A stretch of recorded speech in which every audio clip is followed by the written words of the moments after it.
All right, welcome again to those that are joining us today live for our first Live Healthy Iowa webinar for the 10-week wellness challenge of 2022. Hopefully you're all warm inside somewhere. It's freezing outside. I just came in from outside and I think my fingers are still numb. So glad you're joining us today. We have Jennifer Wagner, owner of Collective Wellness, today going to take us through her presentation on why I ache. I'm sure lots of us are thinking that same thought right now. You know, whether it's when you wake up in the morning, you're sore, afternoon, you're sore, after sitting at your desk all day, or whatever it may be. So I'm going to turn it over to Jennifer and let her take the reins. All right. Thank you, Kyle. Thank you for having me again and being part of this program. Yes, we're going to talk about why do I ache. Just real quick about me. My name is Jennifer Wagner and my company is Collective Wellness. I work with companies. So if you're somebody who wants me to come out to your company or virtual, I'm more than welcome to come out doing interactive or presentations. And then I also work with individuals too. So I'm going to get in here and see if I can share the presentation. And then looks like hopefully for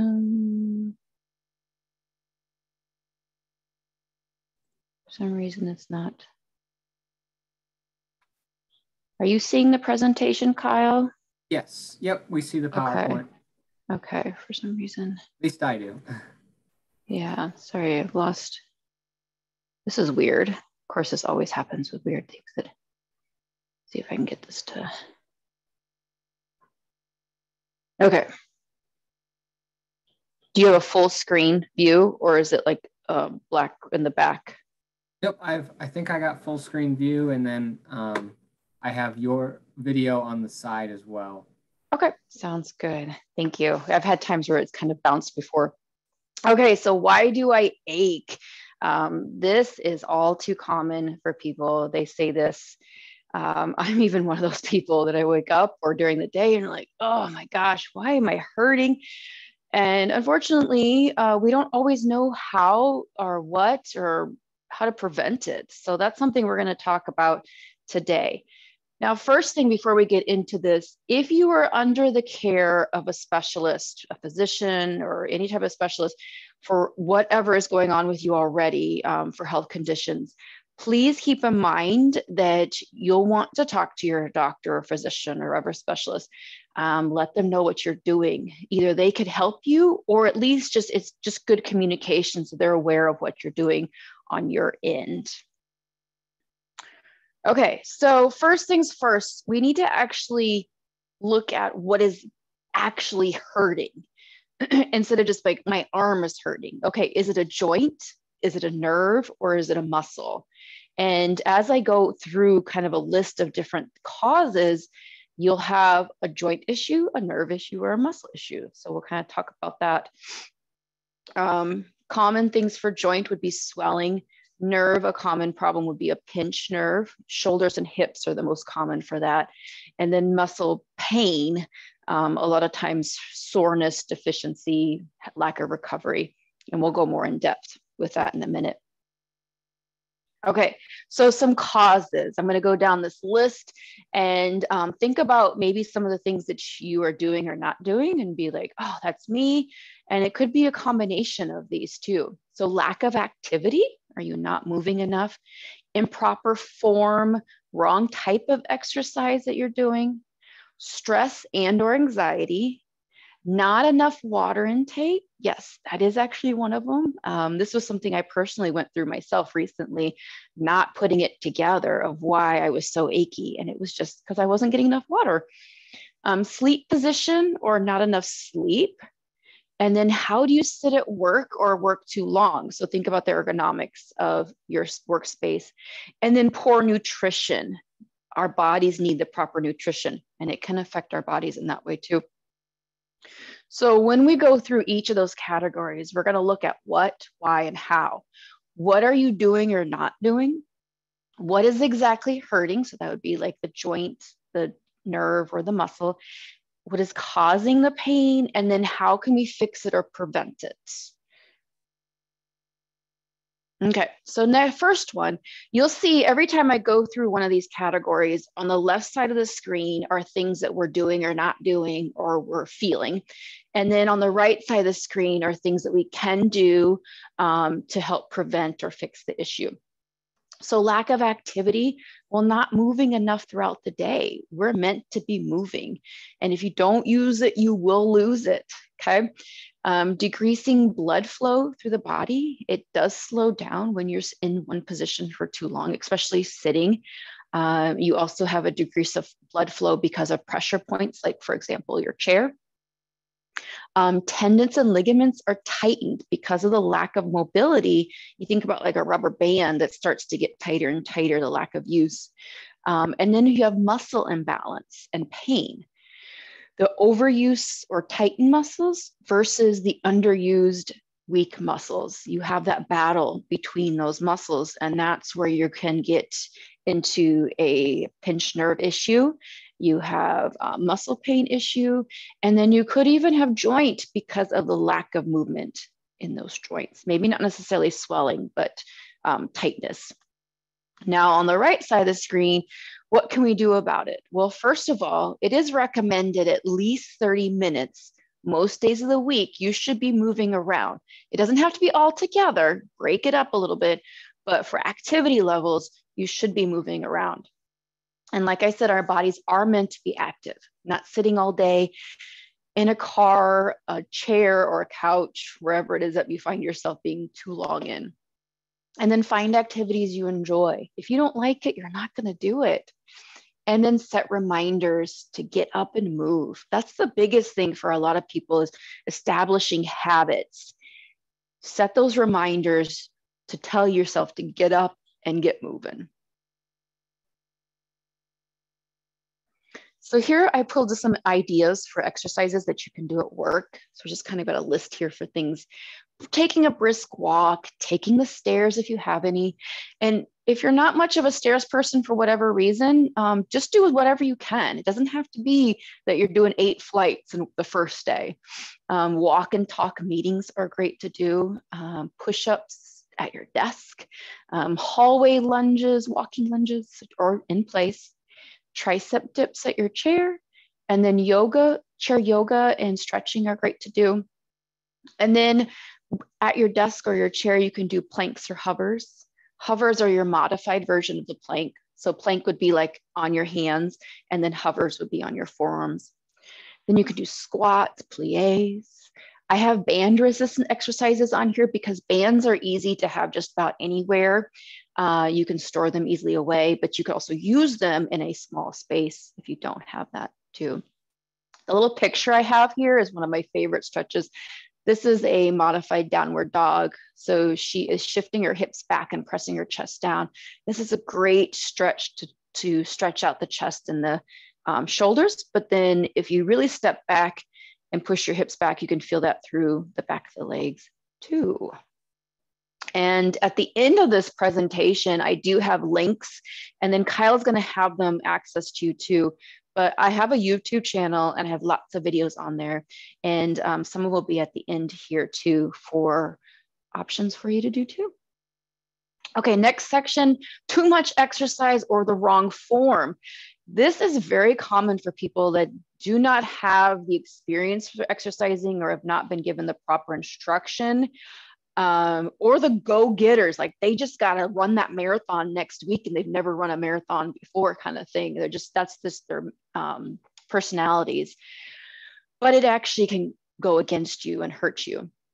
So you're overusing muscles, too much stress on your joints. This can be overuse of those joints or the stress of too much weight on a joint. This is something like for me in particular, I have to be careful with because I have rheumatoid. So I have to be careful not to use too much weight or using that joint too many repetitions. Not enough recovery time. This can be within your workout that you're not allowing recovery time. So like, for example, I'm doing too many bicep curls all at once versus having little breaks in between, or recovery time, like as in you're doing something every day when you should have a day of rest of that muscle group or joint.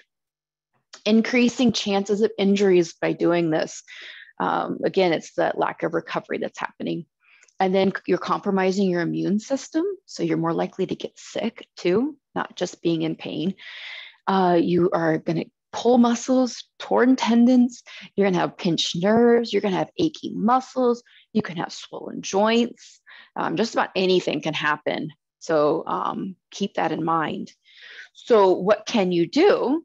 Find exercises that are appropriate for you. So if you have joint issues, I wouldn't recommend running for that type of appropriate. Make sure you have proper instruction. So hiring a trainer or coach, go to a group workout or videos like the ones I have at the end. Make sure the person has gives you proper instruction so that you can learn how to do the exercise correctly, or modifications too. Listen to your body when it needs a break. So either during the workout or again, that recovery time. Sometimes people need that day break. Some people need a whole week. If you're an avid exerciser, you may need an actual whole week sometimes for a break. You're just still being active, but you're not working out in intense levels.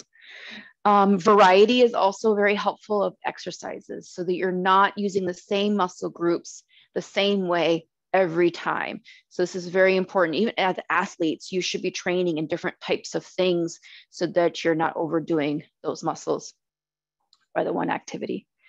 Warm up, cool down, and stretch. Always important. You'll always hear me saying this every time because you're prepping your body, you're cooling it down, and then you're stretching those muscles out that you contracted, because that's what happens is those muscles shorten by the contraction, and you've got to elongate them out, and that will increase mobility and flexibility also.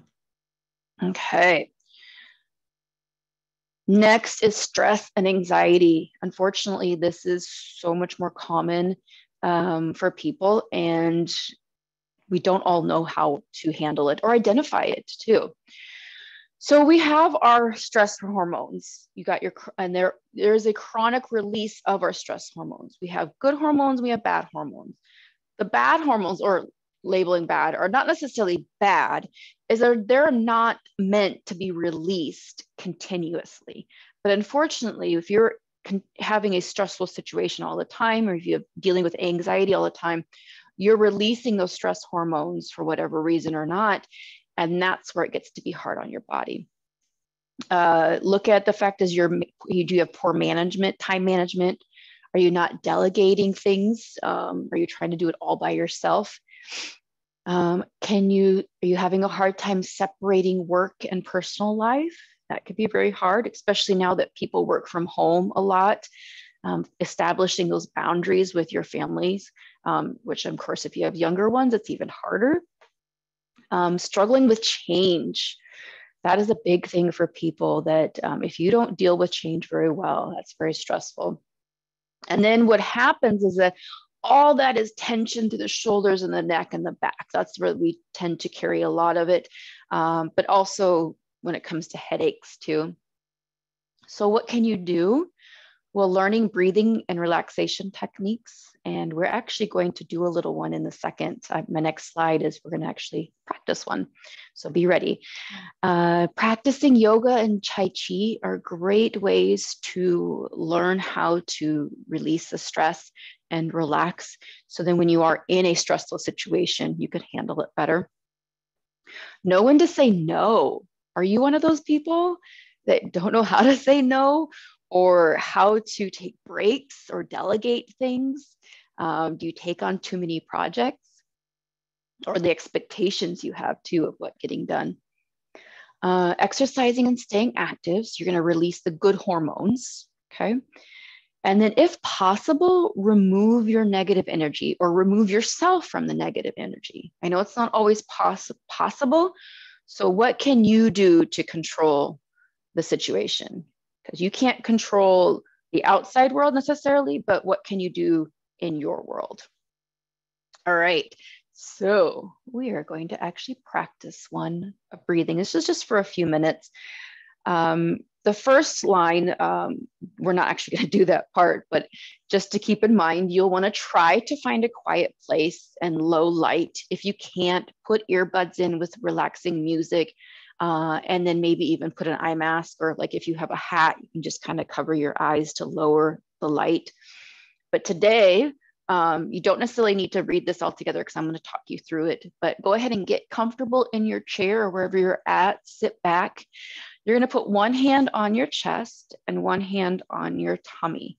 And we're going to do this because it makes that connection, mind and body, where your breathing is and how your diaphragm works, your heart rate, okay? So go ahead, you can close your eyes if you wish. We're going to take an inhale through the nose. It doesn't have to be deep or fast, just inhale through your nose. Pause. Now inhale just a little bit more. Pause. And then slowly exhale, possibly through your nose if you can. Mouth is possible too. Until everything is out, letting your diaphragm relax. Okay, again, inhale through your nose. Pause. One more time, inhale a little bit more. And then as you exhale, let your body just sink down, relax the shoulders, your eyes, your jaw. We're gonna do this one more time. Inhale through your nose. A little bit more, inhale. And exhale, letting everything go. Good. Go ahead and open your eyes and shake out those arms a little bit. I don't want you to get too relaxed because I want you to stay awake for the rest of this presentation. But I hope you do feel like just from those 3 breaths that you do feel kind of a calming effect happening. And it doesn't have to take much time. You can do just a couple breaths or take more time, and that's when you would lower the lights and close your eyes or music and just take a little bit more time for yourself. Okay, sleep is our next thing. What I'm going to talk about is not just your quality of sleep, but how are you sleeping, like your sleep position, because both of them can affect you. So are you not sleeping long enough, or is your quality of sleep well? So are you getting a deeper sleep or not? The position that you're sleeping is incorrect. Are you in a recliner or on the couch? I don't know how many people end up in this because of one reason or another. Unfortunately, yes, recliners can be comfy when you're watching a movie, but it's not recommended to actually sleep in them, and couches too. Make sure your mattress is not too soft or too hard, which I forgot to put that in there. And then of course, it doesn't need to be replaced. And then what happens a lot of time is we're dealing with muscle pain, pinched nerves, different achiness in the parts of the body. Is your mattress too hard? So then you have pressure points against your body because of being too hard. You have a kink in the neck because you slept funny. You know, are the shoulders, you know, your external rotators are all shortened and everything's closed in because the way you sleep. All that can affect your body and pain. So what can you do? Well, first of all, is we need to get enough sleep, 6 to 8 hours, give or take. Everyone's a little different, but you're allowing your body to repair and recharge, okay? And then what is your bedtime routine? Do you have one? Having that routine, same time every night, doing the same thing can actually help you wind down and get that sleep and quality of it. No TV or phone time, that screen time, the light can affect you. Do you need a sound machine or blackout curtains?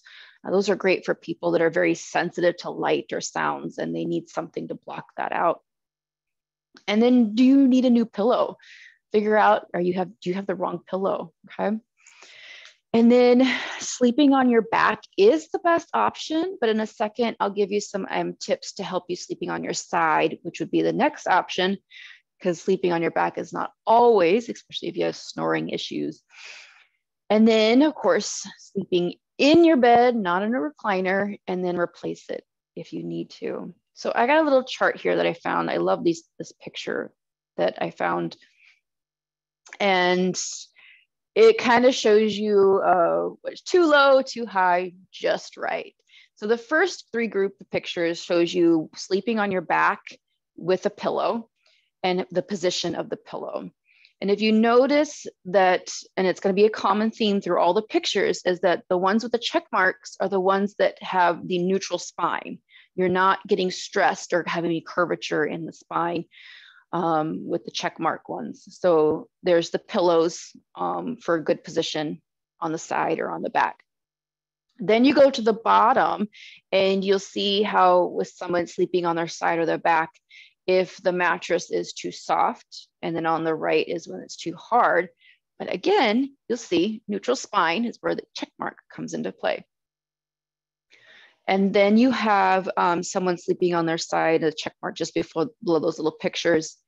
Someone sleeping on their side, there is a pillow under the top knee. And what that is to keep your hips in position.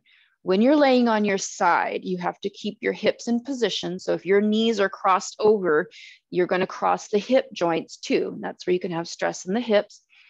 But also when it comes to shoulders, if you're not opened up in the chest, then everything's going to close in and you're going to have issues in the shoulders and neck. So the tip for sleeping on your side is your bottom hand should be underneath your head, and then your elbows should be straight forward so that you're not stressing the shoulder joint, because it is a ball and socket joint. You don't want to push into the joint itself. The top shoulder and arm should be resting on the side, or have a pillow there to kind of rest on so that you're not closing in. Now, if you have to sleep on your side, and again, that's the better option, one trick that I learned, because I had to with my arthritis, is I had to sleep on my back because something would always fall asleep or I would get achy and wake up, is that I would lay on my back and then I would have a second pillow that would be right next to my face. So I had my first pillow below that helped support my neck, and then the second pillow right next to my face that I would just kind of rest my head against gently, because I didn't feel rested enough when I was on my back. So that was just kind of a little trick that I figured out.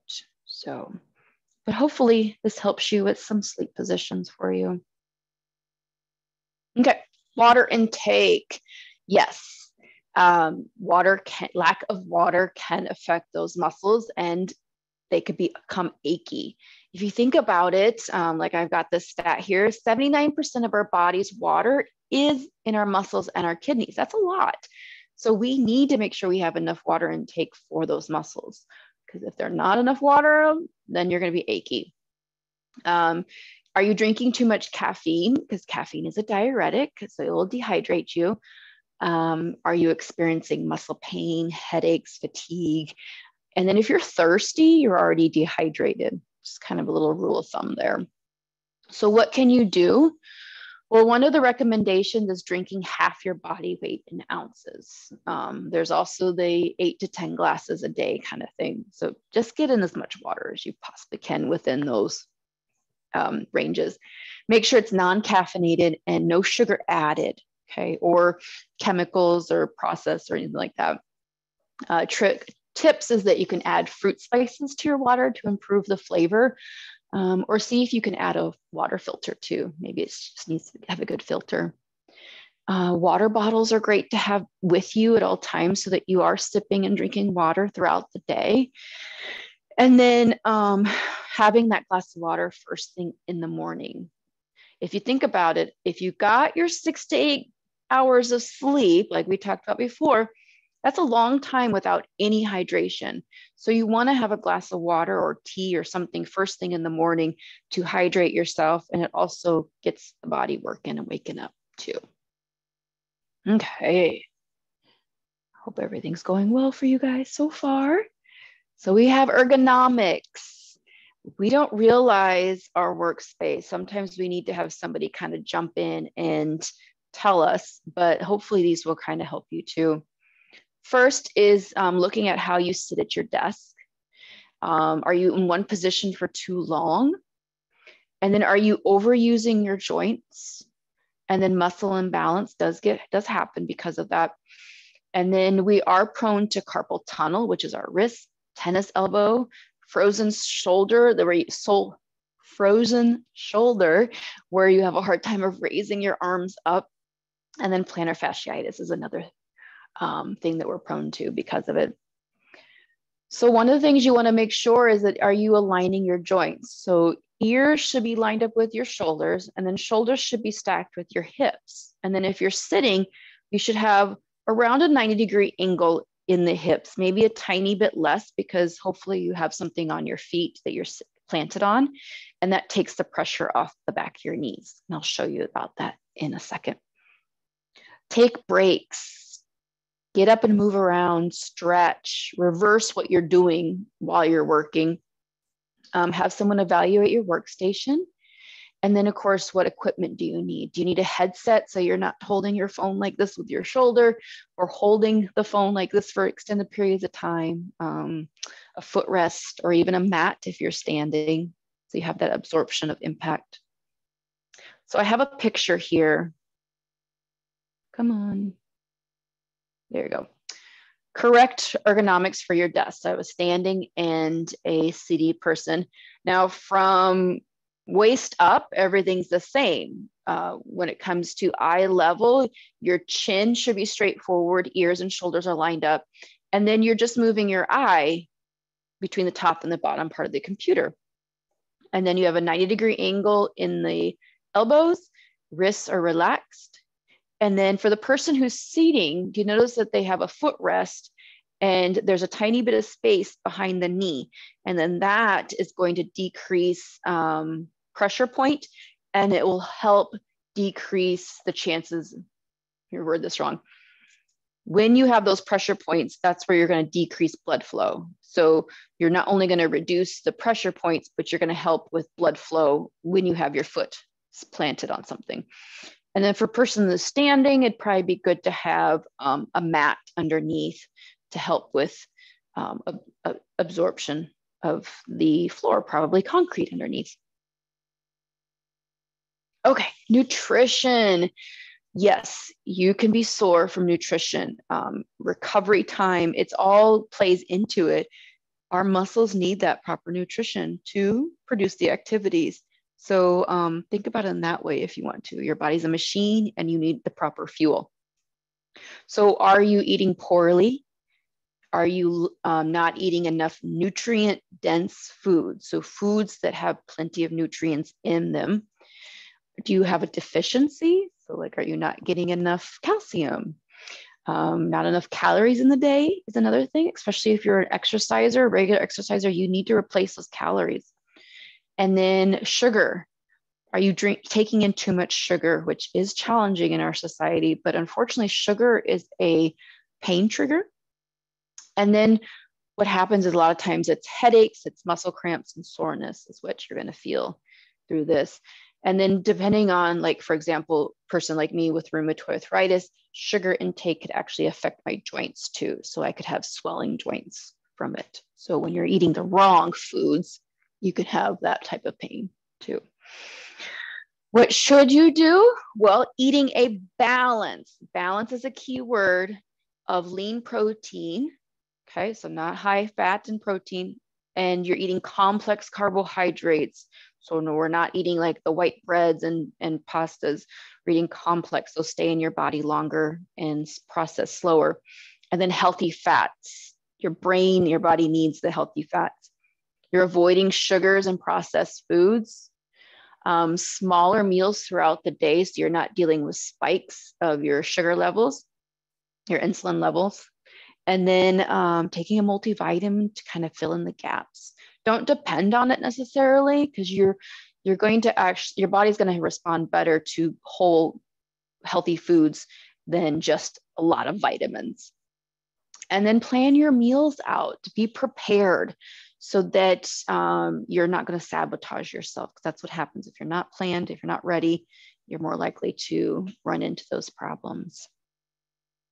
Okay. My cursor decides to not want to work as quickly with me. Okay, so you have tried everything and you're still having issues, or for whatever reason, it is time to now consider that you need to see a professional, okay? Nothing seems to be helping. It's a chronic issue. You have injured yourself. You need personal guidance. This is a lot. So it's not like you're doing anything wrong. It's just that you need a little bit extra help. Okay. Or if you're already under care of a physician and a pre-existing condition, it's very important to see them and talk to them. So some people that you could be seeing with any of these options is a physician, so MD, DO, nurse practitioner, mental health professional. So think about our brain health. It's just as important as our physical health. So you may need to consider something like that. Physical therapist, a massage therapist, a dietitian or nutritionist, a personal trainer or coach. That's where I fall into place. And then a sleeping specialist. Do you find out that maybe you have sleep apnea or something internally is happening and affecting your body for sleep? And then an ergonomist is somebody who would come in and check out your workspace to see, you know, you didn't realize that you're twisting all the time to reach stuff over to the side, or the way you're standing consistently. So this is where you would go and take it to the next level. Another reason is that, you know, maybe you did try some of the things that like I gave you for ideas, but you're not the best at sticking with it. So the professional can kind of guide you through that or give you some more education too. Or if you're still stumped, that's another reason too. Okay. Here are the links to my video. You may not necessarily be able to click on these on here, but if you type in Collective Wellness by Jennifer Wagner, that's my channel. So Collective Wellness by Jennifer Wagner. Or you can find it on the Live Healthy Iowa. Kyle and Lindsay are posting those things and putting them pretty much everywhere. And, but you can see these shorter videos, like chair yoga, no equipment, band exercises, relaxation. These are all short videos. And then you can find everything else under my channel too. Because it doesn't always have to take a lot of time. Sometimes you just need 5 minutes at a time to help reverse what's happening. Okay. And then this is how you can find me, my website, my YouTube channel, like I said, and phone number, email me. So if you have any questions, if you would like to hire me for services, come to your company, or if you personally want to hire me, I do a variety of things from group fitness to personal training to coaching, you name it. I've been in the industry for 20 something years now, and I've done just about everything. And I love that I do just about everything. I'm not just doing one thing. So thank you so much. Kyle, is there chances for questions? Yeah, absolutely. So if you have questions, now is a good time. Feel free to put them in the chat, in the question and answer. I think we can, if you raise your hand, we can unmute you too. So, but I guess my kind of quick question for you is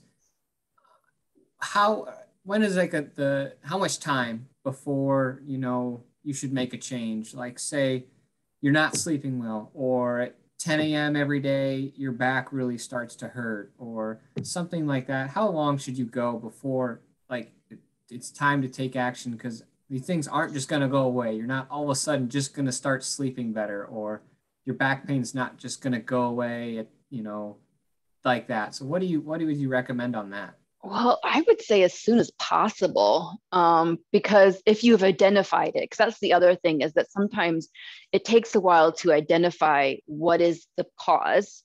So that's kind of where I wanted to give all these different tips of like, oh, that's right, that's what I'm doing. Maybe that's why I'm hurting. So trying to make those connections. And if you're not used to making those connections, you kind of just have to have some awareness and like reevaluate, okay, how am I sleeping? How am I working through the day or not working, you know, and kind of have a checklist, but the sooner the better, because it's kind of one of those things, if you wait too long, you'll definitely would have to see a professional probably, because you no longer could probably solve the problem yourself. So yeah. I'm guilty of it myself.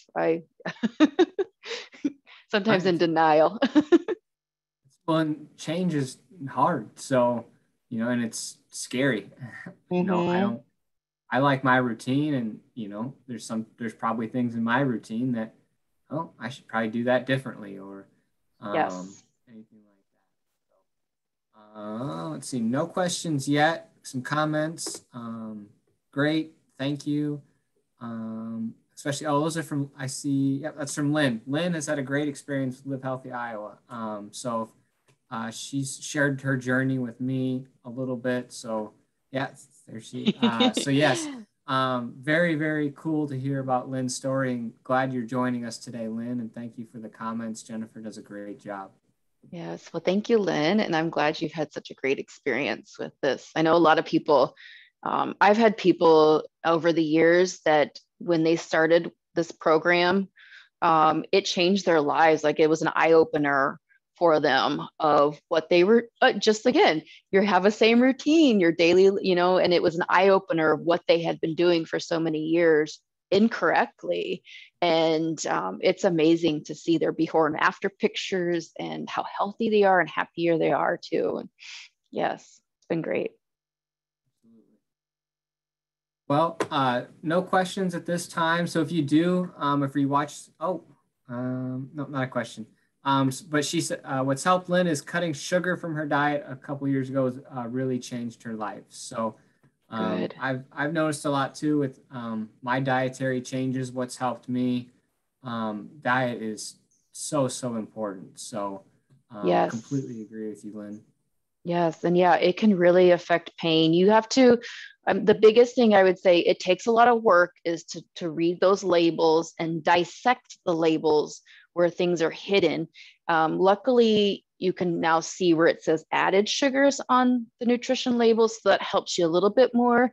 Um, but yes, anything that's processed or added sugars, you want to try to keep minimal, and whole foods better. But yes, it's crazy how much it can affect your bodies.